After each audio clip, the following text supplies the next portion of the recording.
Howdy, folks. John here from Beards of Kentucky. So, I just had the amazing experience of seeing Bono's one man show, Stories of Surrender, and I wanted to share some thoughts out there before it becomes too distant a memory in my own mind. It's the book tour, I guess you could say, in support of this bad boy right here. Right there, Surrender, 40 songs, one story by Bono. Yeah, it was pretty great. I saw him at the Ryman Auditorium in Nashville on November 9th, 2022. And it was just great to see him there at the Ryman. First of all, like the Ryman is probably my favorite music venue. Lived in Nashville a little over a decade. And whenever, if somebody is coming through that I really like and they're playing at the Ryman, it's always tempting to jump on that. And it was not cheap. It was not cheap to go to this one, but it was worth it. Few bands mean more to me than U2. They have been one of my favorite, if not my absolute favorite, since I was just a wee lad.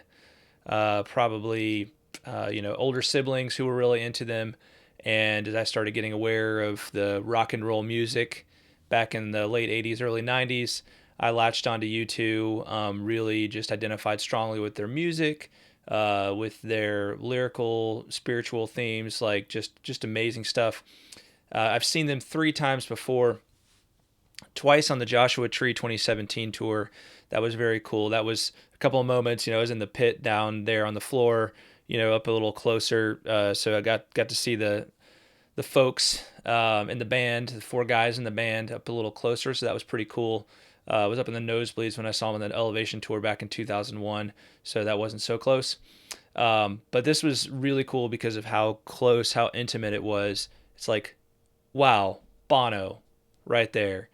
Um, if you've ever been that close to someone who's a big rock star and you've never seen them that up close before, it's kind of a surreal moment, and that's how it felt for me the whole time. It was just really cool.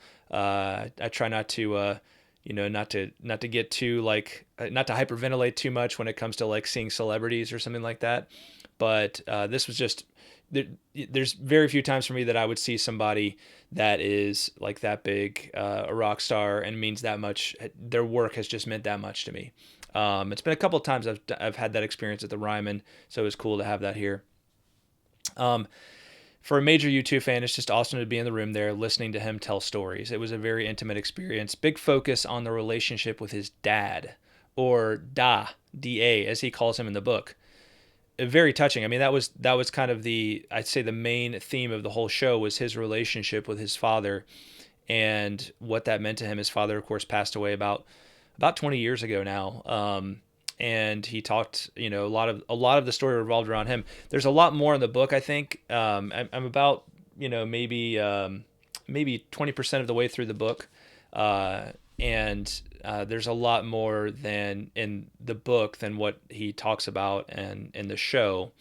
But what he focused on tended to be from his earlier life and kind of jumping forward to different conversations he had with his dad, after he became, after he became famous and that sort of thing.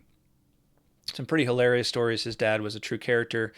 I've already kind of adopted something his dad used to say as something I'm saying a lot because I like it better than the normal kind of thing I would say just every day. So shout out to his dad for that. I don't want to spoil too much because they don't seem to want very much of it spoiled, but I'm just kind of talking about my reaction to everything.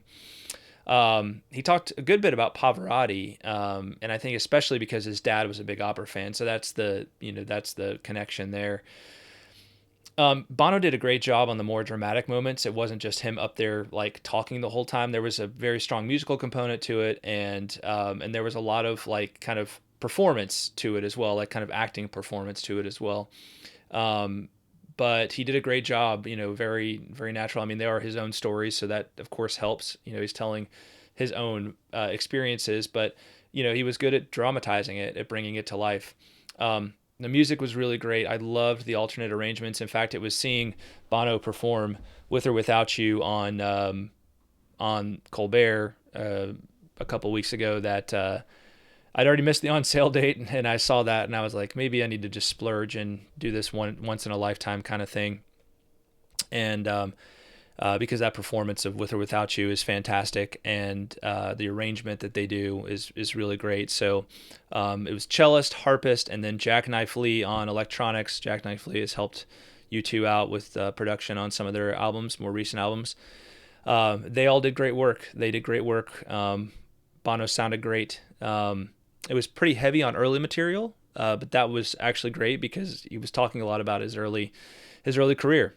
I really loved what they did with Stories for Boys. It kind of, a lot of times I'll go to a concert and a song that I knew but didn't really resonate as much with me before, I'll hear it in that context of being live, and it transforms the song for me. And this time it was Stories for Boys. That song really became something very much more for me after hearing the performance here and in the context of Bono's monologues discussing the songs and discussing his experiences that led to the songs. So really great stuff there. The book, really enjoying the book so far. It was very cool that they gave free copies. So you walked into the Ryman and here's your free copy of this book. It's not a little book. You look there. So got a copy myself. My wife got a copy. It was pretty cool. And I'm really enjoying it so far. It's very readable, but tells, it's basically his autobiography, and it tells the story of the band from day one. But it also tells, a lot of his more, just intimate story, right, about him as a person. And it's really great to read that, to hear those stories. Overall, I think this was great. It was worth the pretty penny I paid to see it. I'm torn by whether I would like to see it come out on video somehow so everybody can see it, because there was just something very cool about having been there in person. And they did lock up our phones, which was my first experience of ever going to a concert and having that. They basically, you gave them your phone and they put it in this little pouch and locked it up so you couldn't use it to record anything. So I wonder if there's anybody who figured out a workaround for that and posted video out there, but I kind of hope not. I really, in this age of everything is just accessible on the internet, it was kind of cool to go to something and be like, oh, cool, I'm going to this, and not everybody is going to be able to see it on the internet later. So I really actually very much appreciated that. So when I finish the book, I will discuss it. Make sure you subscribe to this channel. Make sure you hit that notification bell so you're aware when I do come out with my book review for this. Hopefully it won't be too long. I'm kind of a slow reader, but I'm going to try to make it through, and I'm enjoying this book very much, so it makes it a little easier to get through. But hey, please like this video if you enjoyed it. If you watched all the way to this point, you obviously enjoyed it, so go ahead and like that video. Hit that subscribe button for the Beers of Kentucky channel. And if you were there, I'd love to hear your comments, share your thoughts on your experiences, what you thought about it, what parts of the show you really enjoyed. And if you got more questions about the experience, drop them in the comments below as well. So appreciate y'all watching, and I will talk at you next time, everybody. Bye-bye.